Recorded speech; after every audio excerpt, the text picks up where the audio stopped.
ini ada juga yang sering menganggap proses ini adalah Ponzi. Nah, di sini saya akan jelaskan perbedaannya secara garis besarnya aja. Jadi proses ini modal sesuai dengan penghasilan. Jadi maksudnya ketika kita modalnya kecil, satu slot, artinya limpahan yang kita dapatkan senilai itu juga. Jadi sesuai dengan modal yang kita keluarkan. Tapi kalau ngambil 15 slot, itu beda hasilnya dengan kita ngambil 2 slot.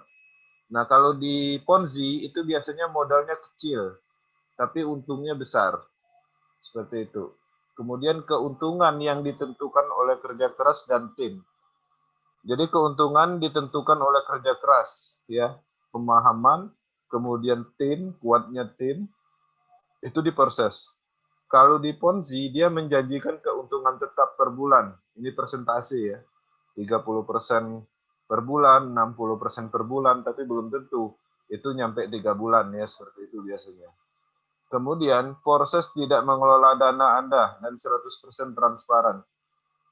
Di proses itu tidak ada dana yang dikelola, murni crowdfunding system, tapi sifatnya sangat transparan. Jadi nggak ada development mengambil sedikit pun dari dana yang masuk seperti itu, murni untuk komunitas itu sendiri. Jadi crowdfunding system yang sudah berjalan 100% transparan. Nah, kalau di Ponzi itu dana diatur perusahaan, tidak jelas alirannya. Jadi kalau di Ponzi itu biasanya dia bercerita tentang suatu konsep real business, dana itu dijalankan di bisnis, seperti itu. Kemudian ketika kita join, dananya masuk ke rekening perusahaan, tapi dana itu nggak jelas diputarnya kemana, karena memang tidak ada transparansinya. Ya, dia bisa aja bilang misalnya untuk bangun hotel, tapi tidak bisa dibuktikan 100%. Seperti itu. Kemudian sistemnya adil, menguntungkan semua member. Nah, jadi ini yang dimaksud dengan adil ini, itu kita mendapatkan income itu sesuai hak kita, karena sudah ditentukan di slot. Titik programnya itu sudah ditentukan di slot, jadi kalau memang slot itu dilimpahkan, dapatnya dengan kita ya untuk kita, seperti itu. Kalau di Ponzi, sistemnya tidak adil, hanya menguntungkan yang teratas. Jadi yang join pertama di Ponzi itu biasanya dapat duit. Coba perhatikan Ponzi, itu biasanya yang beli mobil, beli rumah itu kalau nggak foundernya, itu ring satunya, seperti itu. Nah, itu ciri-cirinya. Makanya kadang saya melihat pemain Ponzi itu biasanya beli mobil dan setelah ditelusuri ternyata itu adalah foundernya. Ya wajar, karena memang dia menguntungkan yang teratas, seperti itu. Nah, yang di sini transparansi 100%, itu memang ada di proses dan tidak ada di konsep bisnis manapun untuk saat ini, baik itu sistem Ponzi, multilevel, dan segalanya, itu belum ada yang transparansinya 100%. Ketika 100% transparan, artinya tidak ada yang namanya pembohongan. Ketika tidak ada pembohongan, artinya tidak ada potensi scam. Scam itu disebabkan dari ketidaktransparansi. Itu biasanya seperti itu. Oke, sering ditemukan, makanya kita rangkum di sini. Nah, jadi di sini banyak yang menganggap bahwa proses ini MLM. Nah, perlu diketahui perbedaannya adalah ketika proses ini dijalankan, dia memiliki sistem yang adil untuk semua member. Ya, jadi kalau di MLM dia sistemnya tidak adil. Kenapa? Karena dia hanya menguntungkan yang di atas. Jadi sistemnya bersambung, ya ada hubungannya dengan binary system dengan matrix system, seperti itu. Kemudian tidak menawarkan janji yang tidak masuk akal. Jadi di proses tidak ada janji yang tidak masuk akal. Ketika kita kerjakan proses, kita maksimalkan, itu jelas hasilnya sesuai dengan pemahaman dan kerja keras kita. Tapi kalau di MLM, itu dia biasanya menjanjikan yang tidak pasti atau menjual mimpi, seperti itu. Nah, jadi hal-hal yang tidak pasti itu biasanya dijanjikan. Kalau di proses tidak. Kemudian tidak ada target yang harus dicapai. Jadi di proses ini kita fleksibel. Kita join hari ini, kemudian mau istirahat dulu seminggu, nggak masalah karena dia akunnya masih ada, nggak akan di-banned karena dia bukan sistem konsep lama. Nah, jadi misalnya kita join proses, jalanin 1 minggu, udah profit, kemudian mau coba bisnis yang lain, oke silakan, karena dia memang fleksibel. Nggak ada istilah banned akun dan segala macam, karena memang sudah menggunakan teknologi, dan tidak bisa diganggu-gugat. Jadi ketika kita join proses, ya fleksibel jadinya. Jadi tidak ada target. Beda dengan multi level atau MLM. Proses berjalan di atas blockchain yang akan terus berjalan atau hidup. Jadi selama internet masih ada, dia program proses itu tetap ada. Seperti itu. Kalau di MLM itu biasanya dia tidak bertahan lama karena dia mempunyai teknologi yang biasa atau server terpusat yang mana di sana ada namanya domain kontrak seperti itu.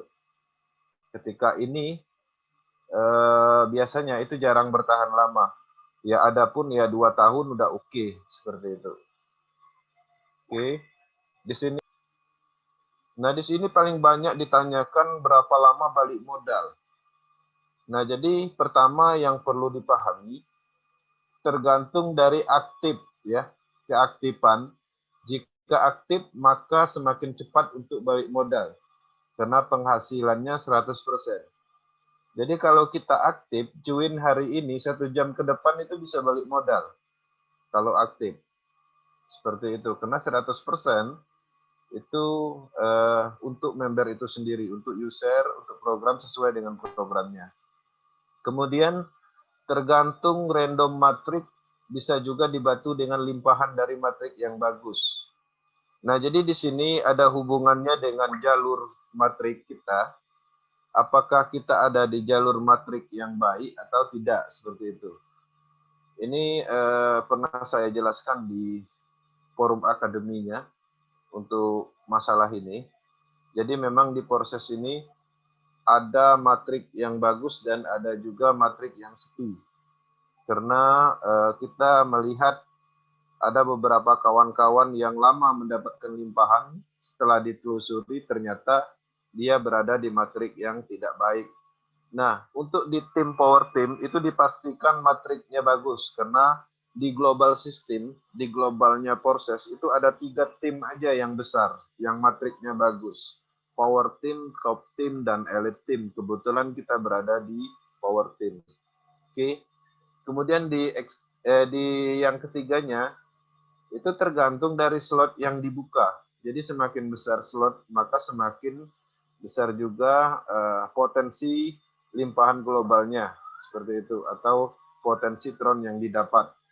Karena kita berada di posisi sesuai dengan slot, seperti itu ya. Jadi limpahan itu nilainya sesuai dengan slot yang kita ambil. Kalau slotnya kita ambil 1 slot, ya pasti hasilnya beda dengan orang yang mengambil 10 slot. Karena limpahan di slot 10 dengan slot 1 itu nilainya berbeda. Seperti itu. Oke. Nah, jadi di sini saya akan menjelaskan sedikit yang perlu dipahami. Ketika kita join proses dengan modal 5 juta, ketika kita memahami teknologinya proses, memahami bahwa proses ini ditemukan pertama di dunia, memahami rumitnya algoritma yang ada di blockchain itu, nah, modal 5 juta, 3 juta itu sangat tidak sebanding, seperti itu.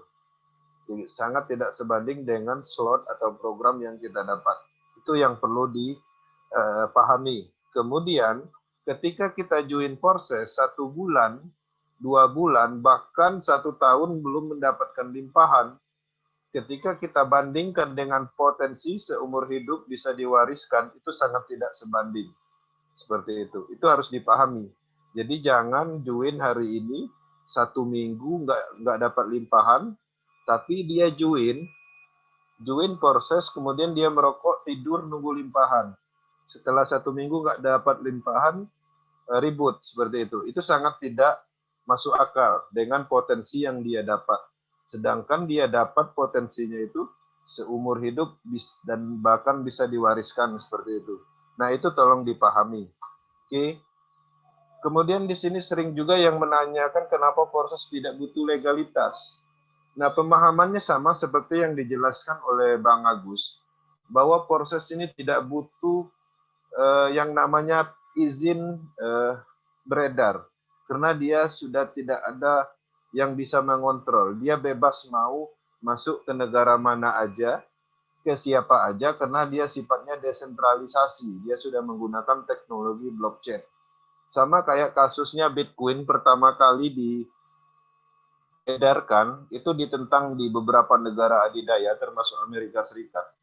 Amerika Serikat dia menciptakan Amerika Serikat dia menciptakan teknologi juga untuk memberhentikan peredaran Bitcoin, tapi ternyata nggak bisa. Karena memang teknologi blockchain sampai saat ini belum bisa dihentikan. Nah, teknologi inilah yang dipakai Porses. Jadi tidak ada dia sifatnya independen, tidak ada kontrol siapapun. Makanya dia tidak perlu ada perusahaan, tidak perlu ada legalitas, tidak perlu ada kantor, karena dia berjalan di node komputer jaringan internet seluruh dunia. Oke, nah garis besarnya proses ini, sebenarnya proses ini bukan investasi, itu yang paling penting. Proses ini adalah platform crowdfunding yang memungkinkan member untuk mendapatkan Tron, di mana Tron tersebut adalah mata uang digital yang sudah memiliki nilai yang baik dan dapat dijadikan sebagai aset yang berharga. Ya, itu kesimpulannya dari proses ini. Jadi proses bukan investasi. Proses ini adalah platform crowdfunding. Cuman platform crowdfundingnya ini sudah menggunakan teknologi, bukan crowdfunding biasa. Crowdfunding biasa itu misalnya arisan kayak gitu. Nah itu crowdfunding juga, tapi dia masih biasa aja sebelum menggunakan teknologi, masih dikontrol oleh moderatornya atau adminnya seperti itu. Nah jadi ini yang paling penting, Proses adalah platform crowdfunding ya pertama di dunia yang sudah menggunakan teknologi blockchain. Oke, sekian, terima kasih penjelasannya. Lebih dan kurang saya mohon maaf jika ada penjelasan yang kurang baik atau tidak bisa diterima. Dan terima kasih waktunya yang bersedia menunggu sampai selesai. Untuk selanjutnya saya serahkan kembali ke Bang Aris untuk melanjutkan ke sesi berikutnya. Oke.